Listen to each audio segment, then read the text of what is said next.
We move on to our next session, Against All Odds, the IT Story of India, with, of course, Kris Gopalakrishnan, Krishnan Narayanan and N. Dayasindhu in conversation with Archana Rai. I'd like to welcome the editor, South Economic Times, Archana Rai, onto the stage. Also, we all know Kris Gopalakrishnan, billionaire businessman, recognized as a global business and technology thought leader for his role in growing the IT services industry worldwide. Krishnan Narayanan is passionate about all things digital. He is the co-founder and president of Itihasa Research and Digital, was a member of Infosys Labs Management Council, president IIT Madras Alumni Association, and founding governing board member Aquamap Water Center. And N. Dayasindhu is an avid researcher focusing on innovations in globally distributed R&D and IT. He is the co-founder and CEO of Itihasa Research and Digital and the co-author of Against All Odds, the IT Story of India. Please put your hands together and welcome our speakers for our next session. Thank you. Daya and Krishnan, look forward to having an engaging discussion on a topic that I think is truly is new, really, the area of business history. It's not something that is widely probably known or even followed in India.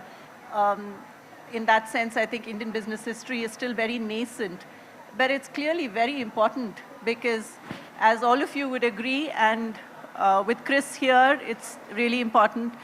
Infosys has been a touch point for life, everyday life in Bangalore for decades now.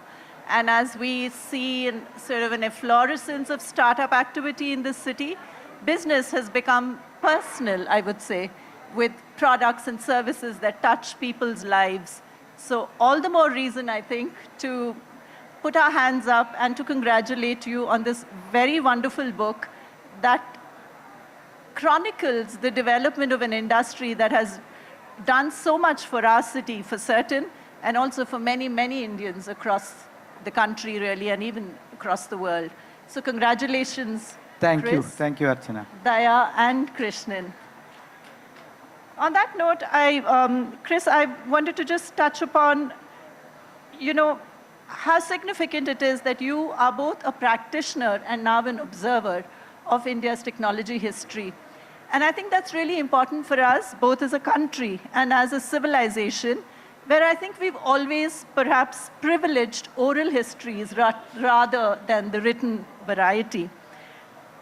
And now in an era where we see change happening at the speed of light or perhaps even faster, documenting what we are living through takes on even more importance and perhaps more meaning.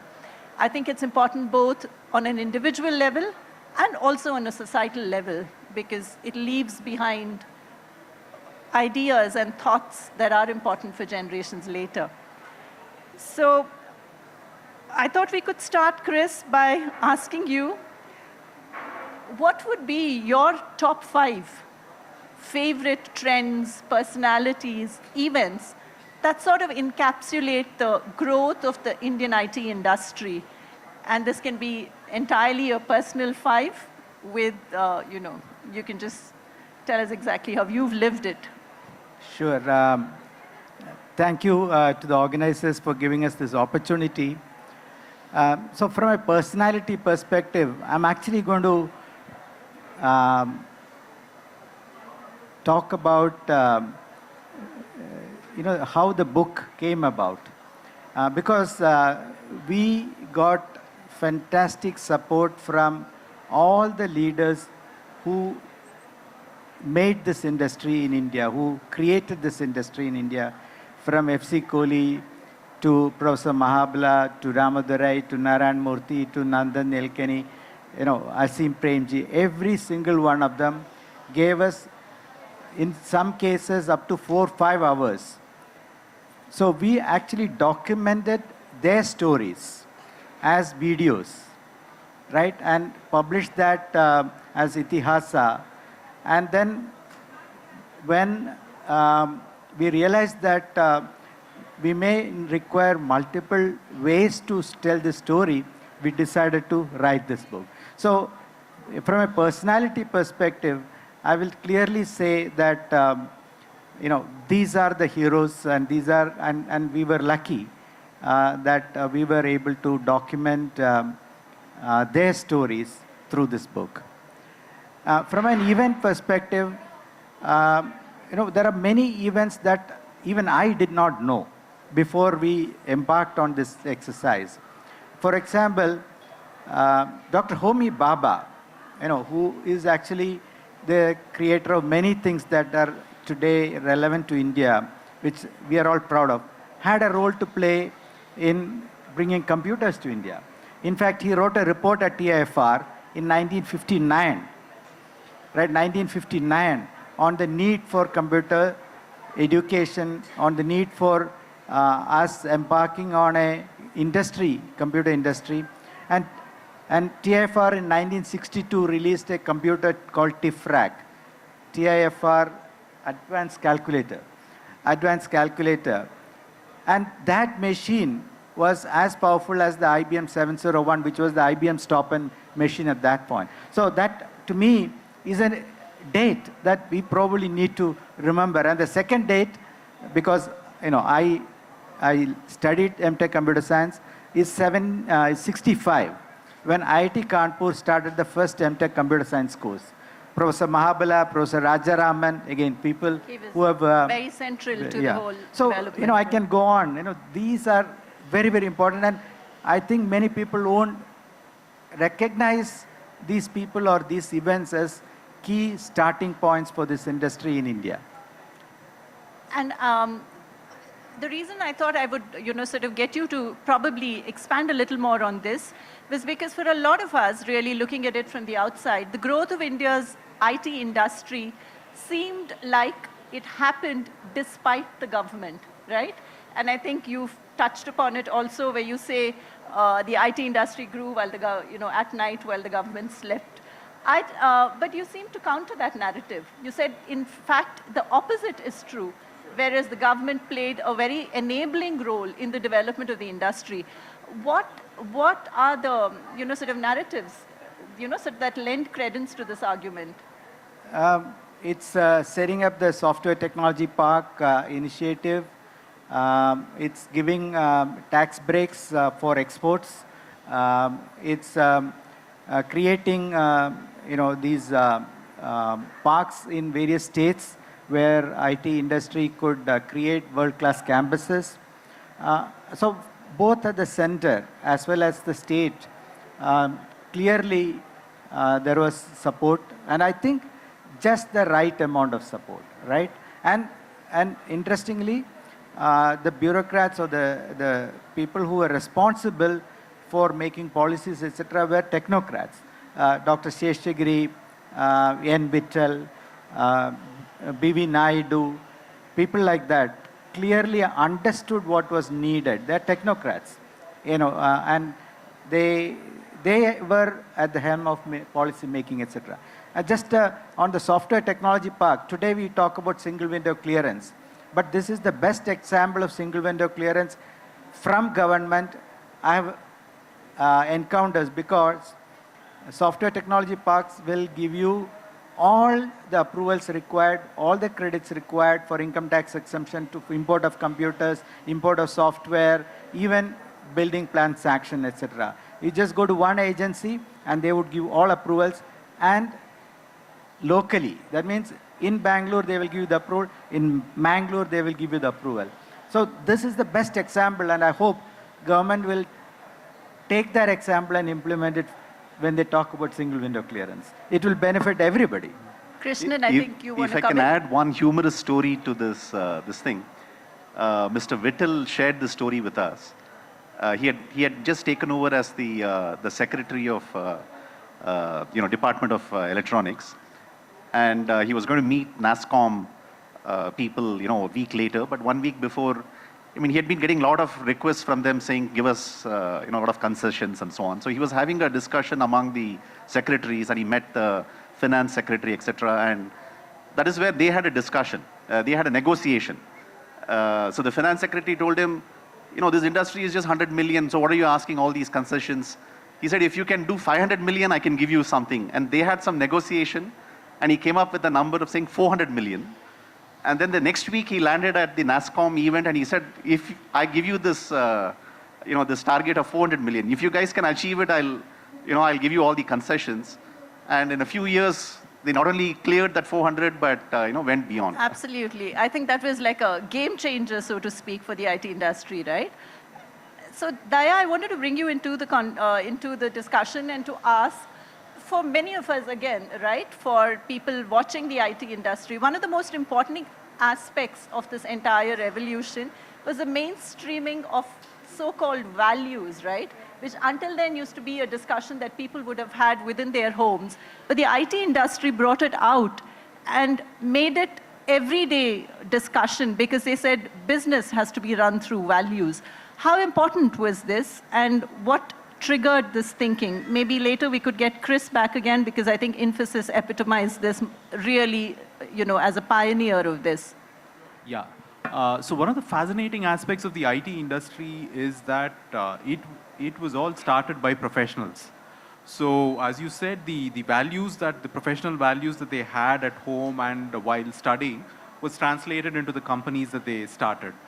So no wonder you have Infosys where, you've had a couple of stories where Raghavan talks about the policy where, we can all disagree, but then we cannot be disagreeable to each one of us. So, and the fact that the entire industry is the bedrock of the industry is talent, right? Professionals, college-educated folks like you and me. So it meant that the value systems got reinforced in each of the companies.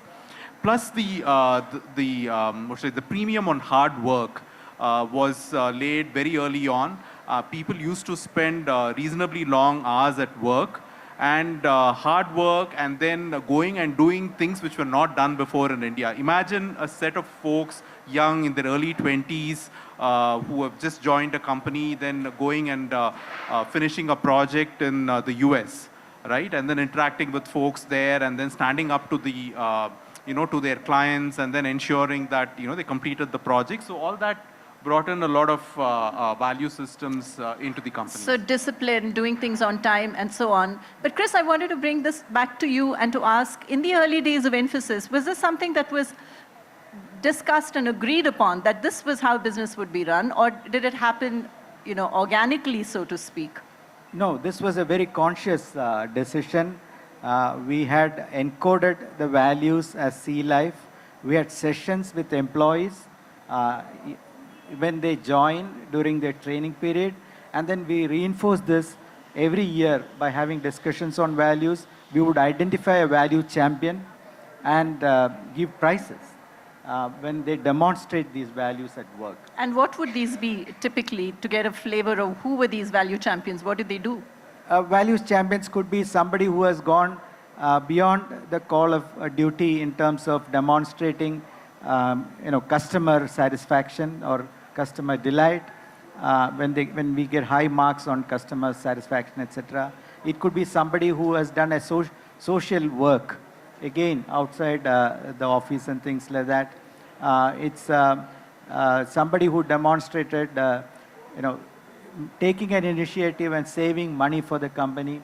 So any one of these things, these are all the values that we said we must document and practice on a daily basis.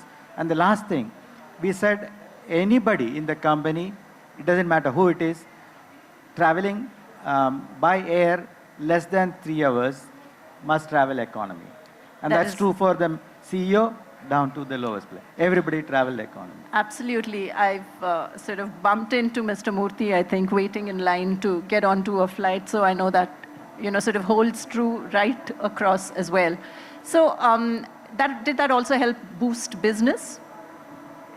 See, the whole idea is to build trust of all stakeholders in the company, and what I believe is unique when you look at the IT service industry is that's not one company. That's true for, if you look at Wipro, if you look at TCS, etc. All the large companies practice these values, and that is why true. The industry is held high regard by all stakeholders. And when we, where it works is when we talk to the government as a single voice, they listen to us. They in most cases, actually try and help out. And that's one of the reasons why, the government has been very helpful to the industry. So it clearly pays to do the right thing, right? I strongly believe so.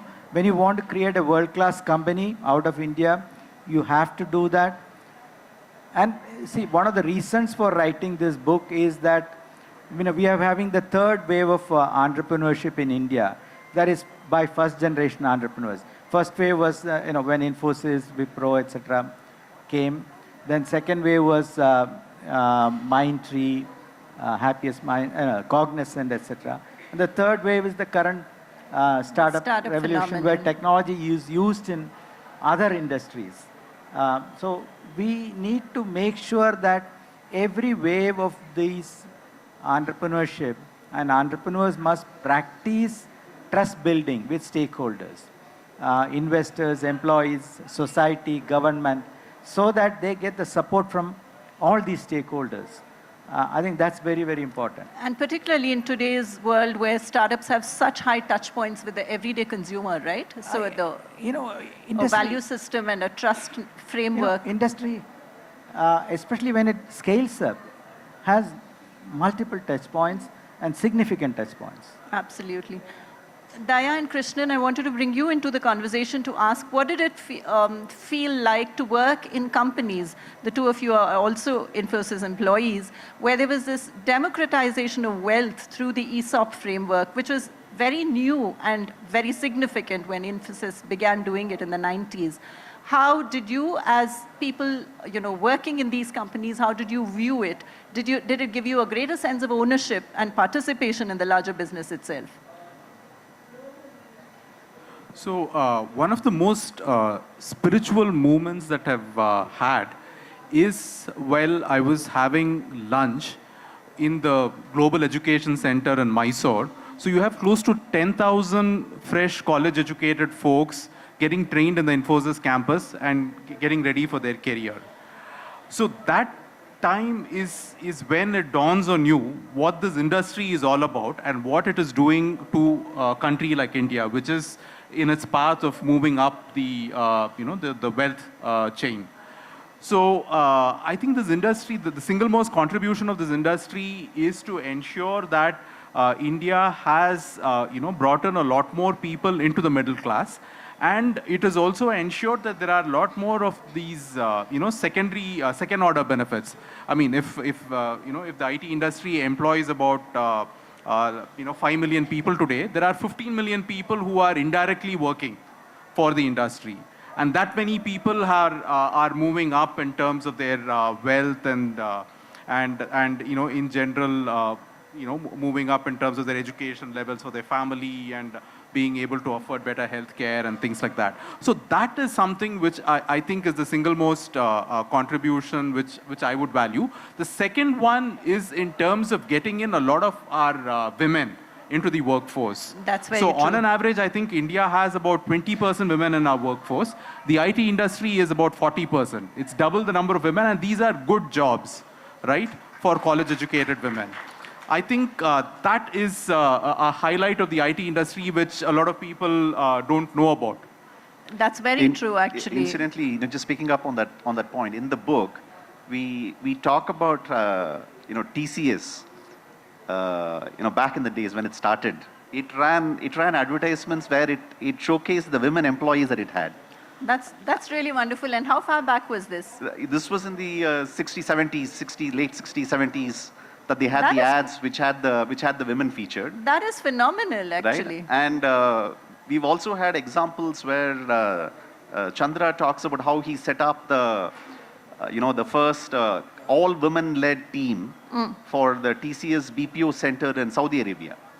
Absolutely right? Brilliant. And those are stories in the book. Yes. So yeah. So the societal impact of the IT industry is, in a sense, one of the big features of the book, and I think what really needs to be out in the open and discussed much more, is the tertiary effect of the industry and not just what it has created in terms of, sort of prominence for India on the technology stage. Kris? Yeah, see, and that's what we realized when we talked to all these leaders, that there are these stories which have not been documented, have not come out in the public. And we felt that documenting this before we start losing these people. FC Kohli is no more, Professor Mahabla is no more. They're, they need to be celebrated because, they have done a lot for this industry. They have been visionaries. And we need to document, capture, and these are learnings. Absolutely. How you build an industry. As you build a company, you are also building an industry. And we need to keep that in mind. We are also contributing to nation building. We need to keep that in mind. And that story, that is why I believe this industry is seen as a torchbearer for India. It's seen as a clear beneficiary of the 1991 economic reforms. Most certainly. Yeah, childhood economic reforms, right? Yeah. So I think these are very interesting dimensions or perspectives of the industry, which I believe for today is very important. And you made mention of the fact of society building, the nation building, and also the impact on society. We are now moving into a stage where, digital public goods that have been built out in this generation, from an Aadhaar to a UPI, are now becoming central to the startup explosion that we are seeing around us, where people are building products and services on these platforms. In a sense, it's been the largest democratization of technology, access to technology, anywhere in the world. And the IT services sector has contributed a lot in terms of, as we are all well aware, Nandan Nilekani has led this, and several people who worked in this have cut their teeth on the IT services revolution in India. How do you view this, and where do you think this will take India? So the digital public goods and private innovation on top of that is a unique contribution of India to the world. And I believe that the world requires new models like this, where as we develop, we need to make sure that the solutions are accessible, the solutions are equitable, the solutions are affordable, and we are going to grow from a $3 trillion economy to maybe $20-30 trillion economy. What is the kind of development model that we will have? I strongly believe that we have to create the development model. We cannot use the 20th century development model. It has to be sustainable, it has to be affordable. It has to be created for the 8 billion people in the world, not the top 10%. So this is why, these models are very, very important. That's wonderful, Kris, and I think we are probably getting to the end of the time that we have. So I wanted to open this out and ask if any of you out here would like to ask Kris a question on areas that are deeply important to him. Hello, sir. A very good evening to everyone on the stage. I've been looking up to all of you from quite some time to come up to the question. I've heard your podcast recently, and I wanted to understand your approach when you're investing in the current startup ecosystem, especially you're looking at AI. And I just wanted to understand, what would you look at, especially in the technology perspective, one, and second, on overall perspective, what would you look at it when you're investing in a startup in the current ecosystem? Thank you. See, every startup that I invest in has some element of technology, because today every business is a digital technology business in some sense.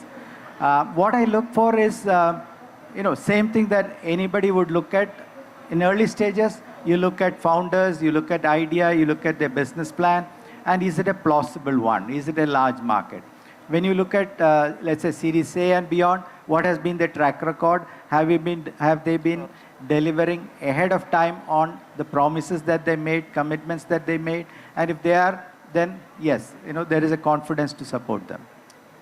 We have time, I think, for just Hello? one more question. Just Hello, sir. one. What do you feel about the new age companies and the legacy companies in contributing to the new sectors of the technology, like electric vehicles, fintech, and etc.?